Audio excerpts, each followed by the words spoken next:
live in an interconnected and increasingly globalized world. Thanks to international jet travel, people and the diseases they carry can be in any city on the planet in a matter of hours.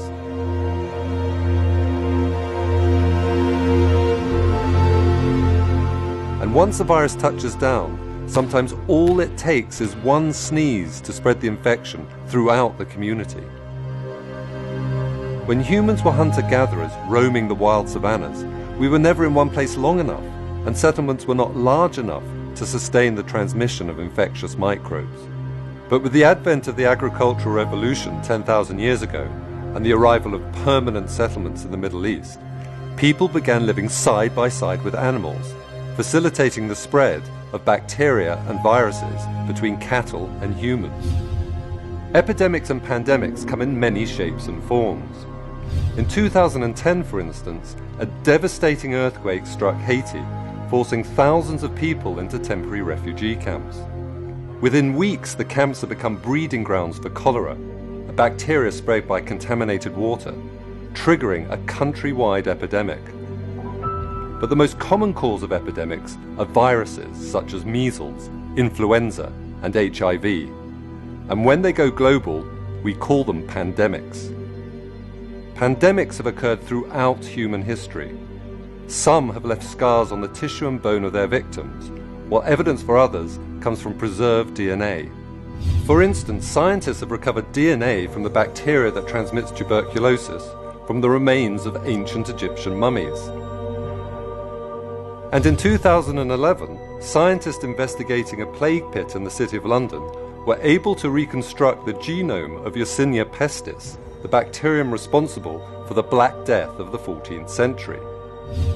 It is thought the plague originated in China in around 1340, spreading west along the Silk Road, the caravan route running from Mongolia to the Crimea.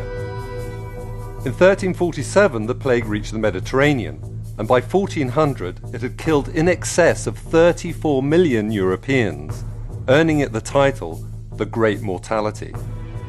It was later historians who called it the Black Death. However, by far the greatest pandemic killer is influenza. Flu is constantly circulating between the southern and northern hemispheres.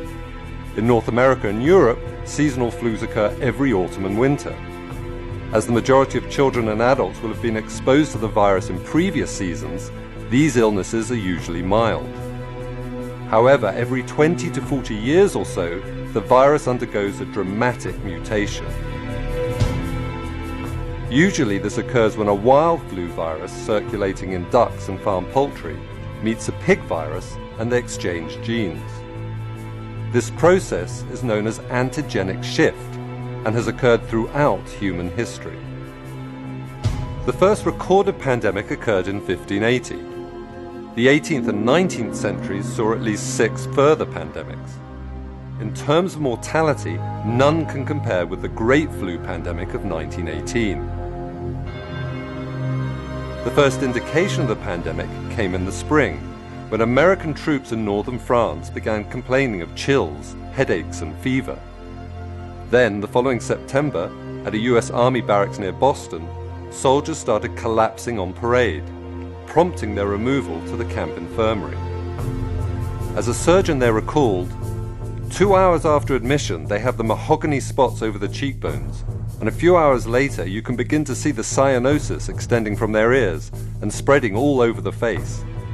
It is only a matter of a few hours then until death comes, and it is simply a struggle for air until they suffocate. On the SS Leviathan, a huge American transport en route to Bordeaux, sick men hemorrhaged blood from their noses, turning the decks between their bunks slick with bodily fluids. Meanwhile, British soldiers returning from northern France on furlough introduced the flu to Dover and other Channel ports, from where the virus was carried by rail to London. By the time the pandemic had run its course in April 1919, an estimated 675,000 Americans and 230,000 Britons were dead. In India alone, some 10 million were killed. And worldwide, the death toll was an astonishing 50 million. But that was then. Today, planes can transport viruses to any country on the globe in a fraction of the time it took in 1918. In February 2003, for instance, a Chinese doctor arrived at the Metropole Hotel in Hong Kong feeling unwell. Unknown to him, he was harboring a new animal origin virus called SARS, short for Severe Acute Respiratory Syndrome.